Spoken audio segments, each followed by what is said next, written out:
Welcome to Insights from New York City Public Schools. I'm Anna Sisko, principal at Hamilton Elementary in the Kentwood Public Schools. I recently had the privilege of joining an awesome group of Teach Michigan fellows from all across the state of Michigan on an experiential learning visit to New York City Public Schools.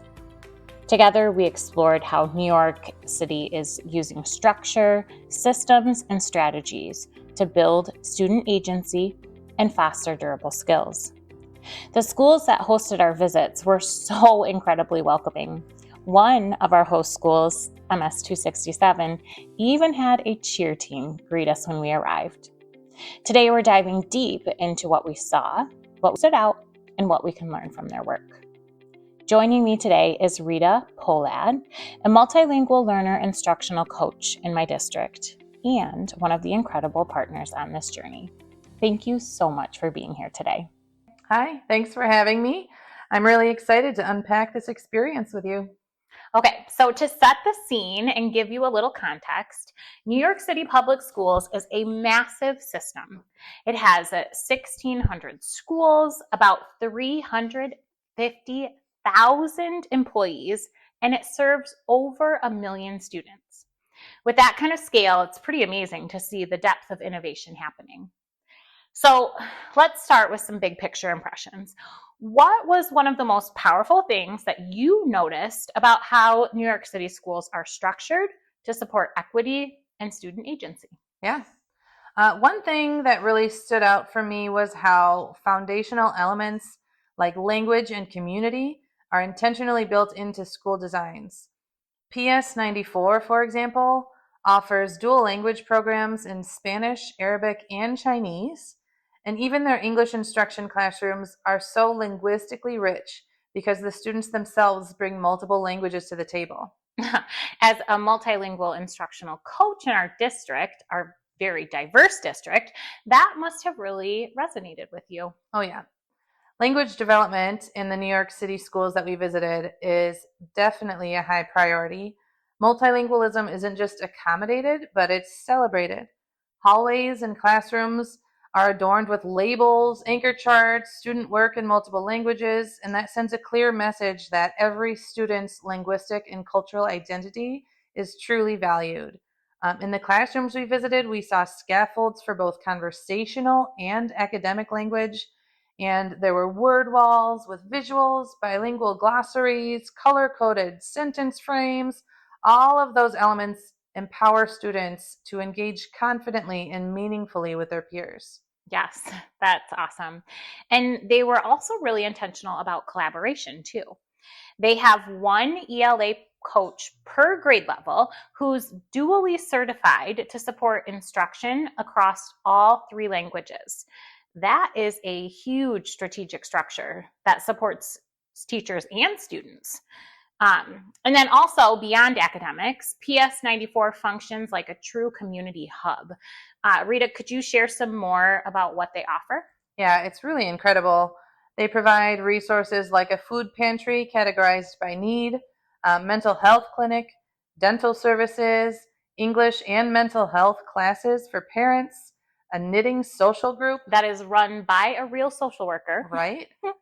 Even laundry services and immigration support. One teacher told us if families are in crisis, learning can't happen. And they really act on that belief. Absolutely. It is a powerful system designed to remove external stressors. Another thing that really struck me was how the arts and play are used to develop language and agency as well. I loved the dramatic playroom for early grades. They had so many cool things, but one thing that stood out to me was the market where the kids could write their own grocery lists and shop with labeled items. It was really cool. And they also give teachers structured time for planning with built-in PD and prep periods. And if that's not enough, the admin team will step in to cover classes and give them more time to plan as needed. Yeah, exactly. That level of support builds strong staff morale and retention. Several of the teachers we spoke to told us that they stay because they feel valued and they see the impact that they're having, not just on students, in academics, but on their entire community. Now, okay, so let's shift to MS 267, which also had a strong focus on building capacity at every level, from teachers all the way up to the superintendent. How did you see that play out? Yeah, MS 267 definitely prioritizes collaborative planning. Teachers meet together 3 times a week to talk through instruction, student work, professional growth. They use data charts, consistent assessment cycles, and culturally responsive practices. And their principal emphasized that empowering teachers is central to their success. Their school has seen significant gains in both ELA and math, and they attribute that to their systems and structures that support both high expectations and responsive teaching. So from PS 94 to MS 267, we are seeing how intentional structures focused on community, language, collaboration, and data are truly empowering students and educators alike. Let's dig in now to some strategies for building durable skills and agency. I know that PS 958 really stood out in this area. Oh, yeah. PS 958 uses the Universal Design for Learning Framework, or UDL, to create inclusive and accessible learning environments for students. And one standout strategy was their use of visual schedules for every student across grade levels, and not just for learning, but to provide structure for students navigating their multi-floor building independently. Absolutely. It was the youngest learners that were able to just go up and down all of the levels of that building. It was so cool to see. And it's such a clear example of how small shifts in practice can build real agency.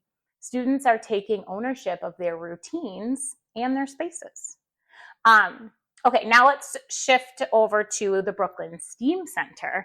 Wow, that was unlike anything I've ever seen before. Yeah, it's a 2-year career and technical education, or CTE, program within the Brooklyn Navy Yard. So students from 10 different high schools opt into STEAM pathways in their junior and senior years, and they engage in real world learning alongside industry professionals. So everything from curriculum to daily routines is designed to mirror the workplace. Their motto is designing with, not for, students, which gives students ownership over their learning and environment. Right? So they're not just building technical skills, they are explicitly teaching professional skills like collaboration and communication, and even assess those skills as well. So students can earn college credits, industry certifications, and paid work experiences while they're there. And they're actively addressing equity as well. They're offering unlimited Metro cards for students that might face transportation barriers. They're supporting students with IEPs through different accommodations, supporting students with diverse backgrounds, and building a community across the socioeconomic lines as well. Yeah, it's really a powerful model. They're preparing students not just to graduate, but for life. Okay, so let's talk about the big picture now. These schools are not just educating students, they are developing good humans. Mm-hmm, What mm-hmm. are some common threads that you saw contribute to that goal? Definitely social emotional learning, community belonging, addressing basic needs of students and families. All of that is embedded. At PS 94, we saw it in the community support. At the STEAM Center, it was about workplace readiness and addressing barriers to access. And sustainability also depends on teacher well being. Teachers are given the gift of time for collaboration and growth. They truly feel valued, and that's what makes good practices last. Yeah. And the power of community partnerships was what really stood out to me too. Whether it was PS 94's collaboration with the local hospitals or the STEAM Center's integration within the Navy Yard businesses, those partnerships bring resources and real world relevance that schools cannot create by themselves. Yeah, I also want to note the shift in mindset and language. Phrases like global majority are used rather than the word minority, and institutionally oppressed people rather than underserved or marginalized are used intentionally to reframe power and equity. And even referring to the STEAM experience as coming to work instead of coming to school, it just shifts perspectives in such a powerful way. Oh, I love that. So, as we wrap up, let's each share one key takeaway. For me, it is the power of intentional structure. When the foundation is built right, everything else, learning, growth, agency, it all can thrive. Yeah. And I guess I would say it's how collaboration and intentional systems drive success and sustainability. The strategies go beyond academics, they really shape empowered individuals. And when we center the whole child, the whole community, and the whole educator, that's when we build systems that last, right? Yeah. So, I'd like to leave you with a message from Neil Singh, who is the Director of Student Services and Special Initiatives in District 15. This message comes from one of my favorite school visits, where we had the privilege to learn from PS 94. And I hope it inspires our Michigan educators to reflect on the meaningful differences that we can learn from, as well as the powerful similarities that we share and we can continue to build upon. Add one more thing. Use the resources that you have around you. You know, Michigan is very different from New York, but it doesn't mean that it doesn't have all these interesting places. You know, our schools use the city as a playground, use the city as a learning experience. We go on trips, we get expose kids to all sorts of programs and stuff. You have great stuff happening where you are. Reach out. A lot of times, the businesses or the community leaders or whomever, your politicians, get them involved, bring them in, they'll give you money, they'll give you resources, right? And use what you have in your area to do it, because you're not gonna have a replication in New York because New York is different, right? But you have all the amazing things happening there. I would love to come and visit there because I think it's so interesting. We love the diversity. Look at like none of us, you know, I mean, we're all different, right? But we really appreciate each other's everything about each other, right? So that's awesome.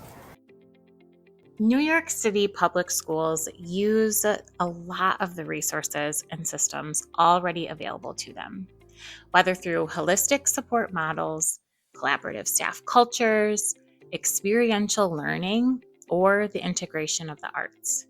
But these approaches weren't about having more, but about using what they had with a purpose. Michigan educators also have a wealth of resources. We just need to be intentional about recognizing and leveraging the opportunities around us. Like New York City, it's about finding ways to build on our strengths, foster durable skills in our students, and create environments where young people can grow into confident, capable individuals that are ready for their future. Thank you so much for joining us today. We hope that these insights spark ideas and conversations. Have a great day.